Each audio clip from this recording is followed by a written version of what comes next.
Yan guys, oh. Andito tayo ngayon sa Pugo. Yan, oh. Pugo ice plant. Yan. At dyan natin ilalagay mga kasibo. Alright. Mag-ingay ang mga taga-Pugo. Yan. Dito natin ilalagay mga kasibo yung pangalawang bakas natin dito sa Barangay Pugo. Malapit lang yan sa covered court nila at saka ice plant. Sa harap ng ice plant, dyan sa may poste na yan, oh.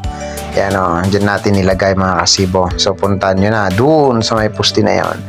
At wag natin kakalimutan mga kasibo, pag nakuha na natin to, ay mag-comment naman tayo dito sa video na to para at least ay alam na natin kung nakuha na. Automatic yan mga kasibo, pag nakuha mo yan ay may libre kang pares. Puntahan mo lang ako doon sa aking pwesto sa side ng Merida Queen. Yan, sa likod ng Oregon Building. Okay, so libre ang pares mo. Tsaka yan, mayroon ding kasamang pang merienda yan mga kasibo. Malit na bagay lang yan mga kasibo. Ayan. So ano pang inaantay mo? Puntahan mo na para makuha mo na yung pangalawang bakas ko. May libreng pares ka pa dun sa aking pwesto.